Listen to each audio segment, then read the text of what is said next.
All right, this is the Fantasy Sports Boss with another crisis point video. This time I'm talking about Leonard Fournette, the running back for the Tampa Bay Buccaneers. But before I get into it, make sure you hit that like and hit that subscribe button so that you are made aware when new videos are added, which are added constantly throughout the day.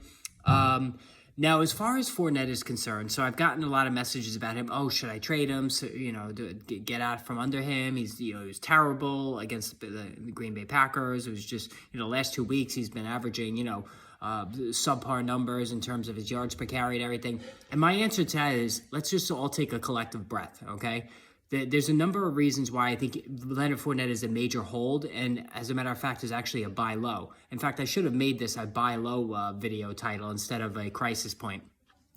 Now, the thing you have to realize too with Fournette, so the season opener against the Dallas Cowboys, 21 carries, 127 yards. He averaged 6 yards a carry in that game and added 2 receptions, okay? So everything went swimmingly. And the thing is, Mike Evans was active. He was playing. Russell Gage was there.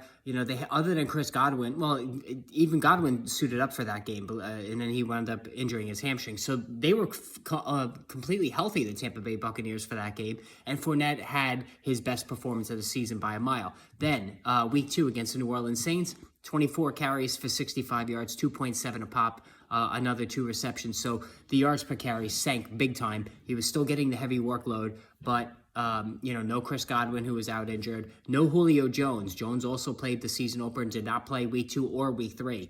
All right, and then, of course, against the Green Bay Packers this past Sunday, 12 carries for 35 yards, 2.9 a carry, a disastrous game on the rushing front.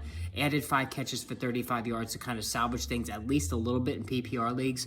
But it was really pretty much a dud for the second week in a row. So that's brought a lot of concern to the forefront.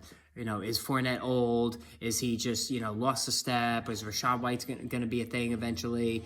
Blah, blah, blah, blah, blah. Well, listen, I think take a deep breath again on Fournette. He's a major hold for me. I think good times are ahead for him. Evans is coming back this week. He had the 1-game suspension last week. Julio Jones is also expected to be back. Russell Gage will be there, coming off his best game of the season. And then a week later, Chris Godwin should also rejoin the lineup. So the Tampa Bay offense is going to be firing on all cylinders. And since Godwin will be back with Evans, with Gage, and with Jones, it's going to free up the defensive line and open things up for Leonard Fournette in the run game. Because now, the Packers, they stacked the box against Fournette because he was really the only weapon. And there was no reason not to do it since Evans was out and Godwin was out and Jones was out.